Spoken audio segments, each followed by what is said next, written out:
Pero ang kaibahan sa amin, mas makulit po yung bunso kaysa yung sa kuya. So there was this one time, sa halip na bunso yung umiyak, yung kuya yung umiyak. Pinaiyak ng bunso. Mas makulit yun eh. So pinagalitan ko, sabi sa kanya, mag-sorry ka sa kuya mo. Ayaw talaga mag-sorry. Mag-sorry ka sa kuya mo. Ayaw talaga. Sabi ko, hindi ka makakapag-gadget, hindi ka makakapag-video games. Ayaw pa rin talaga. Alam niyo yung kuya lumapit sa akin. Umiiyak ka? Papang, don't force Marco anymore to say sorry to me. Basta when he's ready to say sorry, I'll be ready for him. Inisip ko na kayo gagawin, suntukin bigla na ganyan. Ready to hit him pala. But I was saying that I'm ready for him. And I realized, my heart melted when it was the older brother who interceded for the younger son. Nung yung kuya ang nagmakaawa sa tatay na wag nang pagalitan yung kanyang kapatid, talagang nag-melt yung puso ko. So sabi ko sa puso, buti naman bait yung kuya. Pero alam niyo ngayon, in fairness to my youngest boy, they're really good friends. No? So actually, the younger is looking after his kuya. Kasi bagong school, yung kuya, worried siya sa kuya niya and everything. But the point is, when the kuya interceded for the younger son, it really melted my heart. I believe the same thing with God. Do you believe we have a kuya? Sino may kuya dito? Lahat tayo may kuya. Pangalan niya si Jesus, right? And He always intercedes for Ramil. Sabi ni Jesus, sabi ni God the Father, naku, si Ramil, may ginawa na naman kalukuhan. Sabi ni Jesus, God the Father, pagpasensyahan mo na si Ramil, huwag mo nang i-punish. Diba? Panis na eh. Joke. Or, nagkasalan na naman si Bobby. Pagpasensyahan niyo na po. And I believe the heart of God melts when the sinless Son intercedes for us. Tama ba? But I also believe that when we intercede for each other, it also melts the heart of God. That's why sabi nga ni Pao kanina, faith is seen in community. Hindi ka kasi makapag-intercede pag wala kang mga pinag-i-intercede. And that's why community is essential. And the one who will share with us this afternoon is a sister from Ligaya to talk about intercession and the power of it. You see how powerful intercession is in the context of community? And we'd like to hear from our sister right now who will be interceding for us. She's a covenanted member of Ligaya ng Panginoon, a pastoral leader, one of our senior women leaders in community. And she is actually married to her husband, Gary. Gary, inambush kita. Kumaway ka dyan. Gary is one of our coordinators in the community, but for now, he's a driver of MM. They have three kids. Three kids, and one of their kids is the best friend of yung bunso kong makulit. And they're about the same age. So, help me welcome to give a talk on intercession, her sister, MM Cruz Bogarin.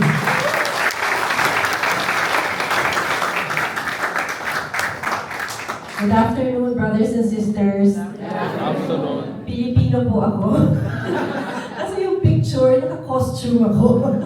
So, just to set the record straight, I am MM Cruz Bogarin. Solve is close to my heart.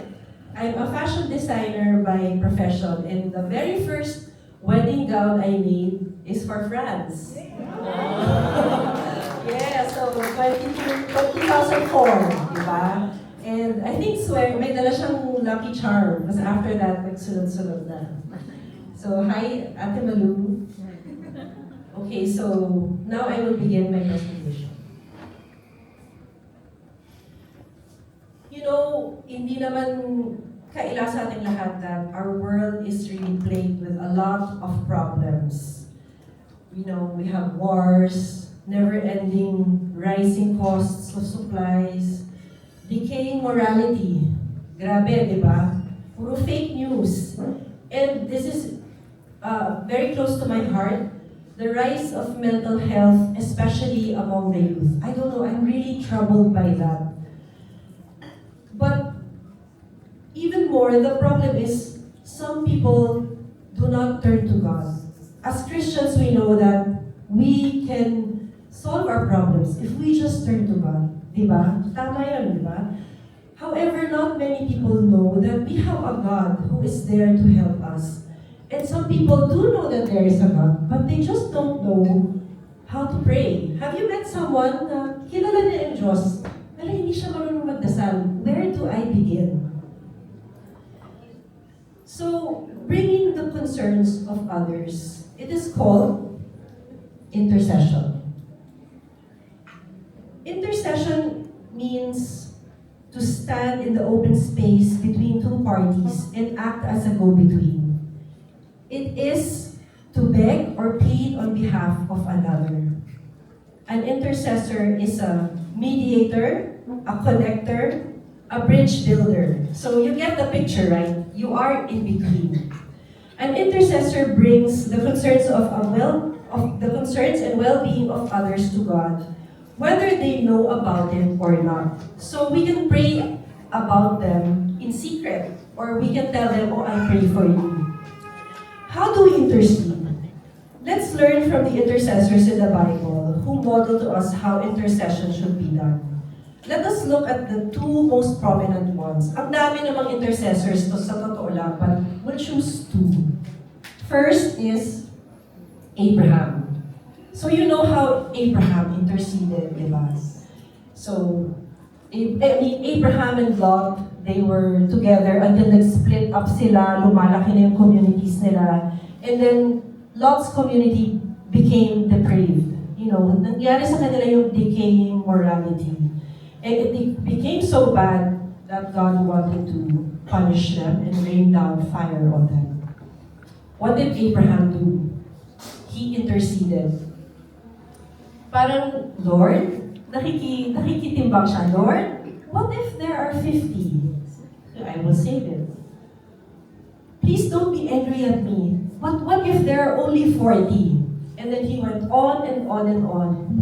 What if there are only 5? Hanggang ganun ka konti. And the Lord, and he said, because I know, Lord, that you are merciful and just. So Abraham banked on his relationship with God, and he banked on the love and mercy of God that he has for all of us. So Abraham followed a pattern in his prayer. First, he presented the request to God. He reminded God of his nature. Diba? He presented his request. Lord, what if there are 50? What if there are 40? All the way up to 10 and 5. And he said, Lord, I know you are merciful and just.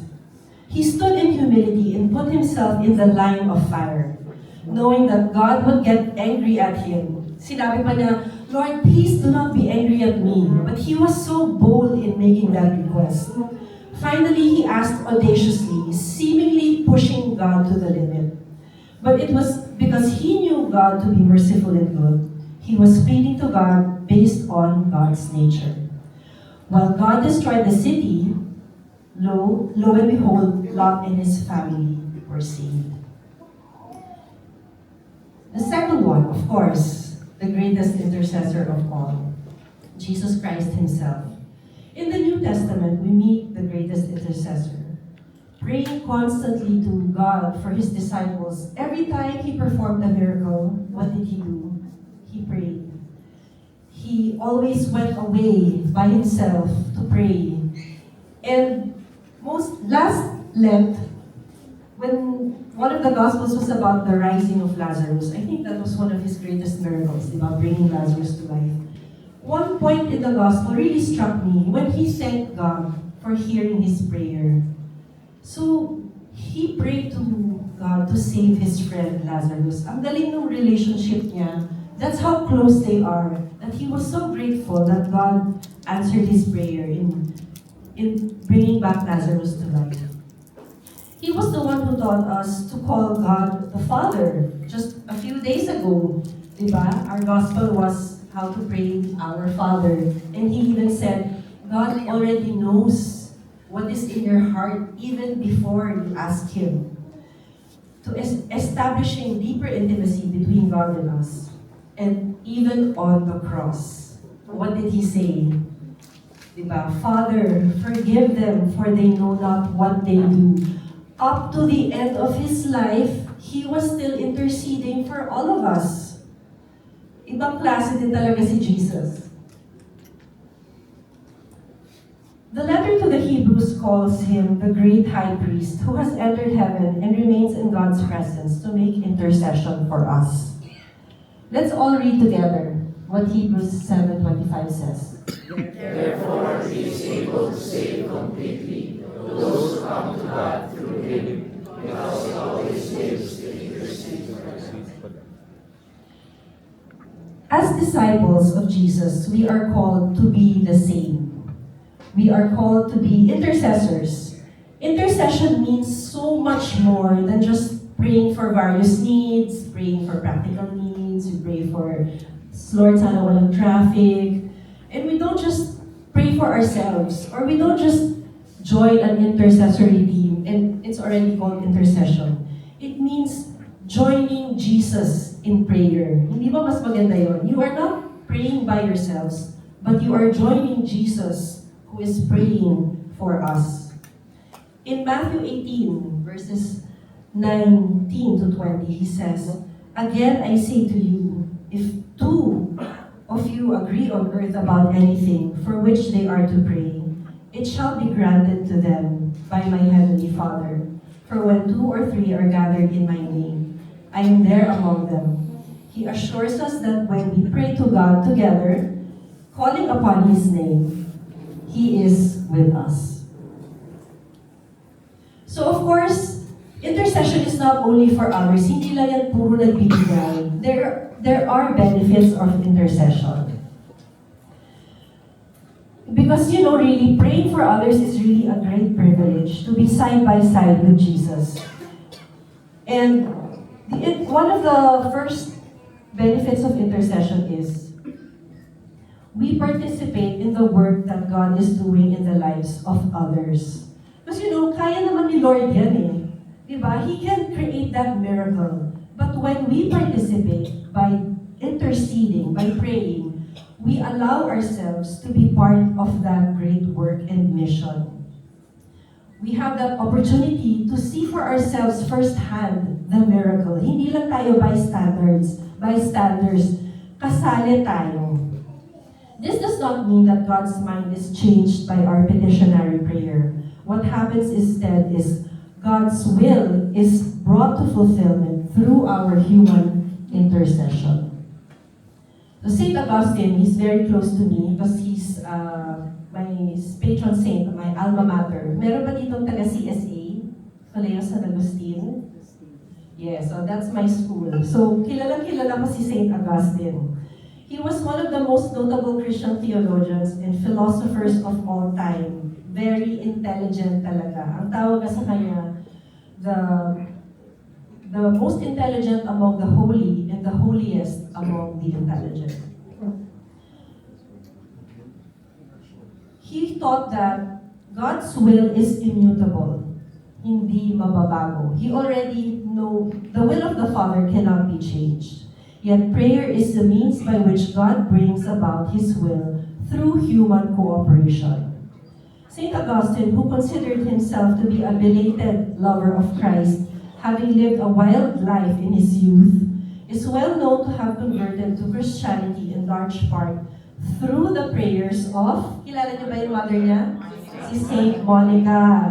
Alam mo, si St. Augustine, meron pa siyang love child, si Adeodatus.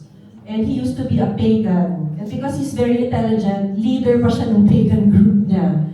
But because St. Monica persisted in prayer, hindi lang nagdasal, but persisted in prayer, finally, he saw the light.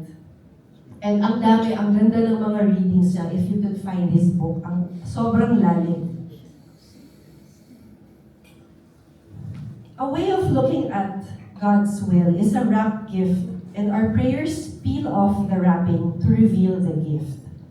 So for example, God's will is for all of us to be saved. That is the grace available to all of us.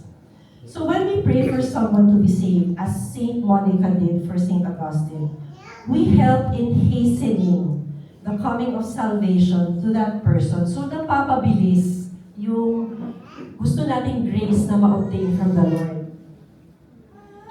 So we help unwrap the gift so that the person can experience God's good and perfect gift for his life sooner than later. Hindi ba sayang naman yung regalo kung hindi siya mabubuksan?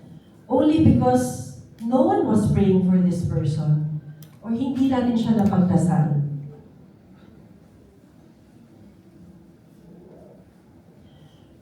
So, how else do we participate in God's work through intercession? As the picture says, we stand in the gap for others. So, imagine that the other side is the desire or the prayer, and the other side is the fulfillment. How do you bridge the two? It is through prayer that we can bridge them. During the time of the prophet Ezekiel, God was about to destroy the people because they had become disobedient, sinful, oppressive, and unjust. So let's read together what God said in Ezekiel. I look for someone among them who would build up the wall and stand before me the gap. Look out the land, so I will not have to destroy it, and I found no one. Ang lungkot, di ba? Imagine if God wanted to do something great in Saul, and He was looking for intercessors. Ang lungkot if He didn't find any. But I am sure He will find many, if not all. Tama? Correct? Yes. But in this sense, God grieved at the absence of intercessors. And so, right, even today, as we stand today, He invites us to be channels of grace for the world. Another important benefit of intercession is that it transforms us as it transforms those who we pray for. So, diba, the first benefit is we allow ourselves to participate in God's work. And the second benefit is we are transformed as those who we pray for are also transformed. Diba, habang pinagdadasal natin sila, tayo rin nagbabago. Na-experience nyo yun? As you pray for someone, suddenly you are letting go of your favorite sins. Suddenly you are more disciplined in your prayer time. Suddenly you have the urge to go to confession or go to Mass more frequently. Transformation happens as prayer deepens our relationship with God because we approach Him constantly with boldness. Minsan parang nakakahiya magdasal para sa ibang tao when we know that we are not consistent in our prayer life. So, as we pray for someone, pati tayo naaayos yung prayer life natin. It allows us to become more like Jesus, who interceded for the people to His Father all the time. When we intercede, we begin to see people with Jesus' eyes and love them as Jesus and as God loved them, unconditionally, even our enemies. So before, when I was still in Lincoln, merong sister na medyo mahirap pakisamahan. You know, medyo kulang siya sa graciousness in speech. But coming other leaders, we all agreed that we will pray for her. Pagdasal natin siya, because we know that she's a diamond in the rough. And as we prayed for her, and as we got to know her, ang dami pala kasing pinagdaanan ng sister, na no wonder she had to become tough like that. And sooner or later, you know, parang the rough edges started peeling off. And lo and behold, she's now a senior woman leader in training in Ligaya. And talagang lahat talaga walang masasayang if we just see them as Jesus sees them. And oftentimes in my job, I have to meet with difficult people. Na parang ang lakas ng dating, they're like high and mighty people. Ang first thing na gagawin ko, I will pray for them. And I had this client, hindi ko type the way she talks to me, the way she texts me. Yung parang, basta maangas siya eh. But I needed this project. So I prayed for her. I prayed for a relationship. I prayed that this project will go on smoothly. And as I got to know her, yung pagkamaangas niya was actually, eventually what I liked about her. Because of that, mabilis siya magdesisyon and she paid me in cash. Hindi cheque. So, until now, talaga, she's a good example na pag pinagdasal mo talaga yung relationship, aayusin ni Lord yan. I saw the beauty in her seemingly, ugly attitude. It became beautiful. And it benefited me. Salamat talaga. So, if we obey Jesus' words in Luke 6, verses 27 to 28, where he said, "But I say to you, love your enemies, do good to those who hate you, bless those who curse you, and pray for those who abuse you," we become like Jesus, who prayed for his persecutors and murderers. Diba? So think about those difficult people that you encounter. Pray for them. Lord, help me to see the beauty in this person. Help me to see him or her the way you see them. When we intercede, we pray with God's heart, calling for the fulfillment of His will, His holy and perfect will upon a person or situation. So, how do we pray with God's heart? Any guess?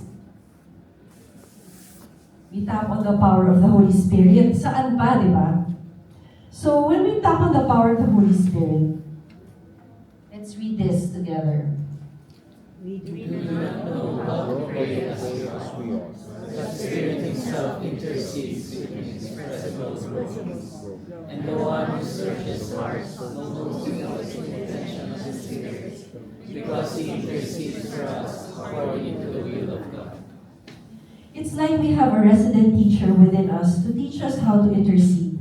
We can therefore ask the Holy Spirit to reveal to us how we ought to pray for a particular person or situation, because the Holy Spirit will always align with God's will.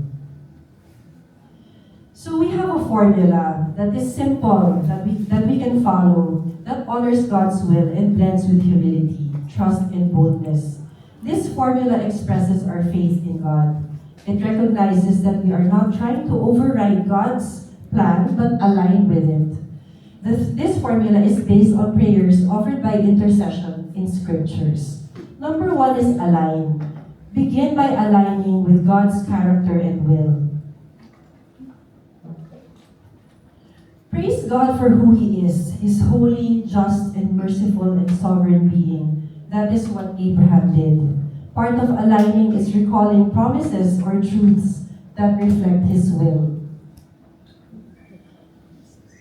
You can start your prayer this way. Lord, you are compassionate and full of mercy. You desire for all to be saved. You hear the cries of your people and act in righteousness. So we begin by aligning our prayer with God's nature. Second is, we ask. We ask with audacity, with full trust in God. Ask with audacity. Lift up the specific petition. Name that person or situation clearly. Ask the help of the Holy Spirit to guide you in what you want to pray for. Stand in the gap. Persevere. Minsan, ang bold ko, Lord, alam ko magpapagyo bukas, but please give us sunshine. And guess what? He always delivers. And oftentimes, just when we are about to leave the place, saka palang uulan. That's my favorite prayer. Lord, please give us good weather. A simple prayer is this: I lift up to you the name of this person. Let your light break through this situation. Bring healing, restore peace, and draw him to yourself. Use me to bring that about. So, as I want to share about a story of this person that I was praying for. He was experiencing severe COVID symptoms. He was experiencing psychosis. Naka-stretcher siya when he was discharged from the hospital. But I felt a closeness and affinity with this brother kahit hindi ko siya kilala. I was always praying for him. And then, because of COVID, online lahat ng activities. During parang Blessed Sacrament. It was just a photo of the Blessed Sacrament with fire. And then I heard a voice. God said, one day He will stand and share His story. That was Monday, Thursday. I shared it with a common friend who I don't know what this means, but this is what I heard. And then lo and behold, the following year, Good Friday, he was standing and sharing his story to his community. And ako ba yung nagpagaling sa kanya? Hindi. But I was part of that prayer group that interceded for him that most likely hastened his healing from having psychosis to finally being able to stand. Ang galing ni Lord. And imagine if you are a part of it, and that you are an instrument in bringing about healing, restoration, and peace. What a great privilege and honor it is, di ba? And then lastly, accept. Surrender to God's will, wisdom, timing, and everything that is out of your control. Acknowledge that God's ways are higher than ours and that His ways are not our ways. Express confidence that He will act rightly, even if the answer is wait or no. Commit and pledge to continue praying, loving, and obeying. This can be your prayer. Lord, not my will, but yours be done. I trust that you are working even when I cannot see. My youngest sister, we've been trying to invite her to community. Pero sinabi niya sa akin, please stop trying to invite me because I will not attend. O, diba? How straight can it be? So my older sister and I said, let's just pray for her. Because mahirap invited talaga yung tao parang perfect yung buhay. Good job, good friends, everything is going well. And then one day we were talking about our schedule in community. Oh, may retreat sa ganito, sinong carpool mo, etc. And then she asked, kailan yan? Mag-a-attend ako. And then the rest is history.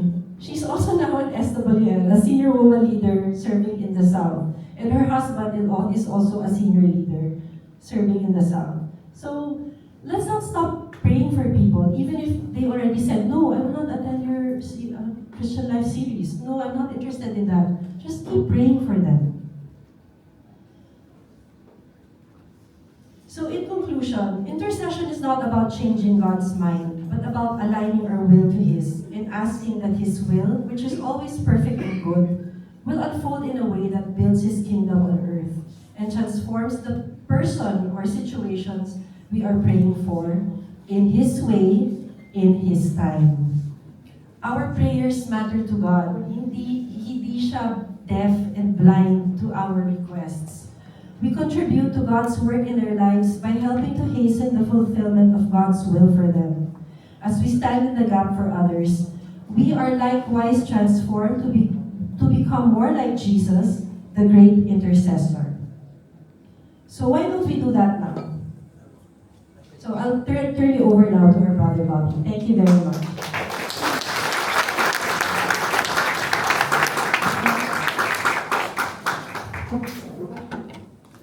Just a trivia lang, kalimutan ko sabihin kanina.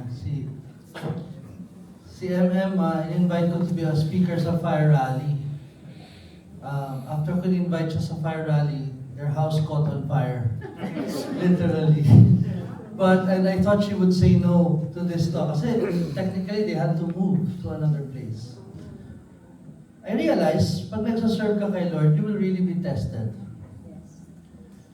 But the question is, magpapadaig ka ba sa kalaban? In the case of M, she decided, tuloy ko yung talk.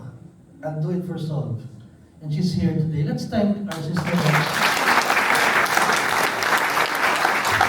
That's faith in action. But at the same time, I believe many people are interceding for them. That's why she's able to do this today. The whole community has been praying for them. And she's able to do this today. My point, brothers and sisters, is that's why we are here. There are days when our faith is depleted, tama ba? But praise be to God, we can always borrow the faith of others. Pwede ko sabihin, Joel, mababa faith ko ngayon. Can you pray for me? Total, medyo okay naman yung faith mo ngayon, di ba? That's true. We can borrow the faith of our brothers and sisters for that moment. Now, there will come a time, siya naman yung depleted yung faith, okay yung faith level ko, I can pray for her, for him. That's why we are together. Because we don't have full battery lagi ang faith natin. No. There are days when our faith is so down, and that's why we need our brothers and sisters to supplement the lack of faith that we have. How much faith do we need, brothers and sisters? Big? Mustard seed. Now, I know I told you this story, but when you're a preacher, akala nila may gift of healing ka rin. Lalong-lalo na dun sa Middle East. Nagbigay ako ng talk dun sa Middle East, akala nila may gift of healing ako. Yun yung pinakamahina akong gift. Hiling, maraming hiling. Healing, wala. Afterwards, after nung talk ko doon, nag-ask yung community leader doon, Brother Bobby, can you pray over my daughter? Sabi ko, what's wrong with your daughter? She has cancer of the throat. Patay, ito na. Paano pag hindi na-heal, di ba? Wala ka ng credibility. May talk 2, talk 3 pa ako doon. Ganyan. So nung pinipray over ko yung bata, sa loob-loob ko, the Lord heal her. Hindi gagaling. Lord, talaga ang baba ng faith ko. And alam niyo what happened after I prayed over her? Wala, hindi siya gumaling. Pero alam niyo, 2 days after I gave a talk, 3rd day of the retreat, I saw this couple running towards me from the back of the room. Actually, the whole big cathedral yun eh. The back of the cathedral, takbo sila. Sumusunod yung bata, iniwan pa yung bata, ganyan. Tumatakbo, and the father said, Brother Bobby, we just came from the doctor. Nikita is healed of cancer. Alam niyo, napaluhod po ako, niyakap pa yung bata. Iyakan kami. Siya, tears of joy, ako, tears of embarrassment. Kasi ang liit ng faith ko eh. But I forgot that what the Lord said, if you have the faith the size of a mustard seed, you can say to this mountain, move, and it will move. Nothing will be impossible for you. And that's what the kind of faith that I am asking from you, my dear brothers and sisters. In the next 30 minutes, like what MM said, we will pray for each other in faith. Bring whatever faith you have. Big, small, mustard seed, bring it. And use that faith to pray in love for our brothers and sisters. Some of you see each other weekly. Some you may not have seen for the longest time. But they're here. It means God wants you to minister to them. And can I make a suggestion? Pwede ba yung attitude is, sana mo mag-pray sa akin? Pray mo ako, pray mo. No. The attitude is, sino ba Lord ang gusto mong pray ko ngayon? Use me, Lord. You be the one asking the Lord to use you for your brother and sister. And believe me, pag ganun ang attitude nating lahat, walang uuwi dito na hindi na pagdadasal ng maayos. Amen? And that's what we want to do right now. Let's all stand, brothers and sisters. We'll sing the song. And let this song be a time for us to